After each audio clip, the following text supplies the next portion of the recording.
Welcome to Small Business Big Visibility. We're talking about websites. If you're a small business owner, most of the time you have to have a website. Understanding some of the key components about a website is critical for you to be more successful. This is part of the mini-series where we're teaching you very quickly and efficiently some of the key things you should know so that as you go out and manage your business, it can be as successful as possible. Today, we're talking about one-page websites versus multi-page websites. There was a point in time when everyone wanted a one-page site. They thought it was the coolest thing on the planet. You just land on the site, you scroll down, or there's navigation, you can click and it whoop, down to whatever part of the site you want, and everything's right there, super convenient, super cool. And then all of a sudden people realized, wait, if I want to talk more about my business, the site gets bigger and bigger and longer and longer and longer. I was just in a meeting the other day talking with a small business owner, and they looked at me and they said, now you don't build those nasty sites that just go on forever, do you? And you scroll and you scroll and you scroll and you're still not to the bottom, and finally you just give up and move on to a different website? And I replied, I said, well, I think what you're actually talking about is probably a squeeze page. And they're like, that's what it is.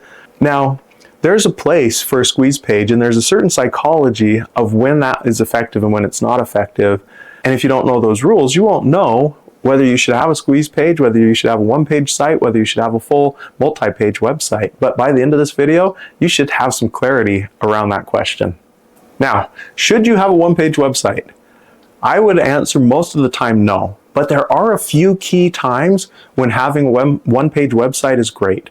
I was talking with a small business owner the other day who has been in business for a number of years, and they're just barely scraping by. A poor guy was just trying so hard, but he never has enough customers.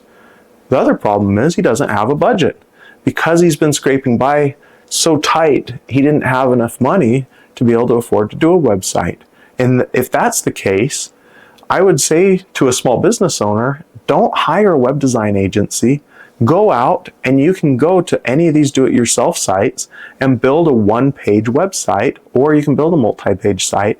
But if all you have time for is to build a one-page site, go do that. You can have it done in just a few hours, and you can hit just a few key elements. You'd need to put on there what your business is, what you do, where you're located, some contact information, and you're done. Now, having a one-page site means now you're going to have a website on your business card. You can connect to it from your Google business profile. You can connect to it from your social. And if people go to check you out online and see if you're a legitimate business, you have a web page that they can go and see.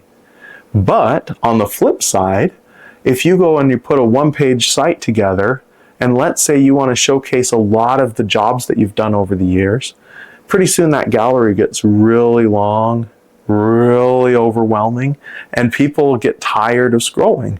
As soon as your business is big enough that your page gets really long as a one-pager, it makes sense to move away from that structure.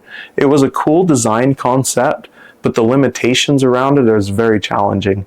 Another issue is if you want to have a one-page site and you want to have a blog, that's kind of incompatible, because now all of a sudden you have a couple of blog articles, and if people click on it, it's got to move you to a different page. That's another case where having a one-page site's not going to be your best friend.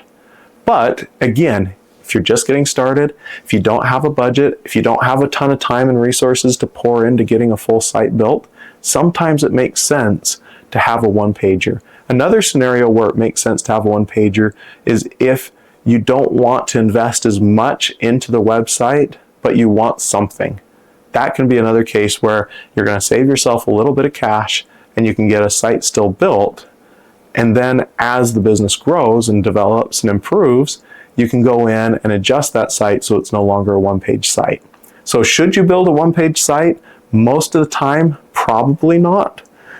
But if you have any of the constraints we talked about earlier, it might make sense to start out at a one-page site with the idea that as we grow and as our ability to improve the site changes, that we'll go ahead and make those changes happen too.